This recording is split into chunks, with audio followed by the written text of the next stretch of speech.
মহাকাশ, যেখানে আধিপত্যের লড়াই এখন কেবল বিজ্ঞান আর অনুসন্ধানের জন্য নয়, বরং ভূরাজনীতির কৌশল, তথ্য নিয়ন্ত্রণ এবং জাতীয় নিরাপত্তার নতুন ময়দান। এই যুদ্ধ এখন আর শুধু যুক্তরাষ্ট্র, চীন বা ইউরোপের নয়, নতুন করে নাম লেখাতে চায় রাশিয়া।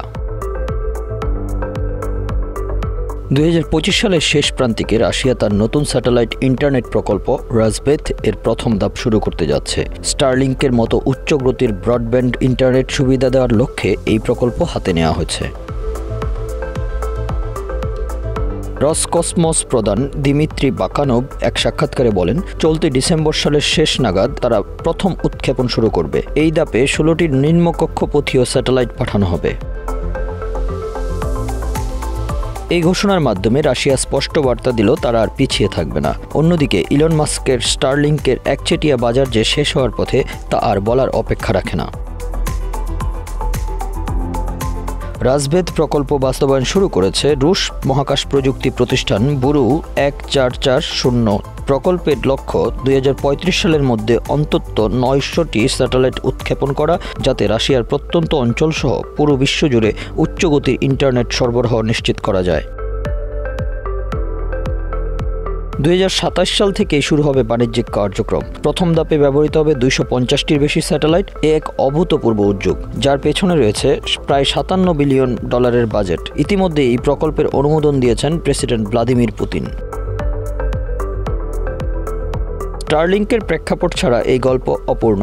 2018 সালে পুতিন ঘোষণা করেছিলেন সাফেরা নামক একটি বিকল্প প্রকল্পের, কিন্তু পশ্চিমা নিষেধাজ্ঞা এবং প্রযুক্তিগত ঘাটতির কারণে সেটি বন্ধ হয়ে যায়। তখন থেকেই রাশিয়া কৌশলগত পরিকল্পনার কেন্দ্র ছিল নিজস্ব স্যাটেলাইট ইন্টারনেট ব্যবস্থা গড়ে তোলা।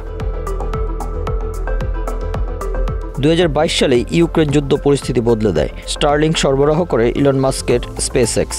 এই প্রযুক্তি ইউক্রেনের সেনাবাহিনীদের জন্য গুরুত্বপূর্ণ হয়ে ওঠে। তাদের drone, mobile unit, command centre পরিচালনায় স্টারলিংক ছিল নির্ভরযোগ্য। রাশিয়ার দাবি, ইউক্রেনের ভেতরে রুশ বাহিনী স্টারলিংক সিগন্যাল ব্যবহার করেছে। কিয়েভ অভিযোগ করে রাশিয়ার তৃতীয় পক্ষের মাধ্যমে অবৈধভাবে এসব টার্মিনাল পাচার করছে। এই প্রেক্ষাপটে রাশিয়া আর ঝুঁকি নিতে চায় না। তাদের চাই নিজস্ব স্টারলিংক, তাদের ভাষায় সার্বভৌম ইন্টারনেট কাঠামো।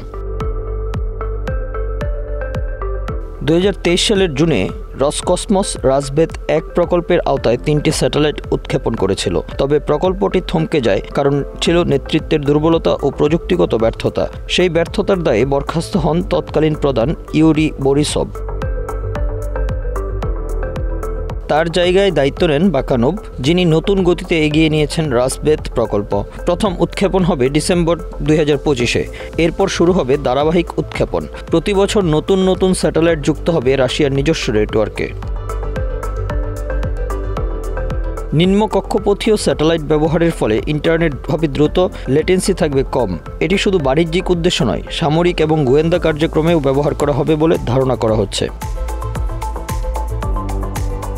তবে প্রশ্ন থেকে যায়, বিশ্ব যখন মহাকাশে শান্তিপূর্ণ গবেষণার আহ্বান জানায়, তখন এই প্রতিযোগিতা কি আরেকটি স্পেস ওয়ারের সূচনা, নাকি এটি কেবল প্রযুক্তিগত প্রতিরোধের নতুন অধ্যায়?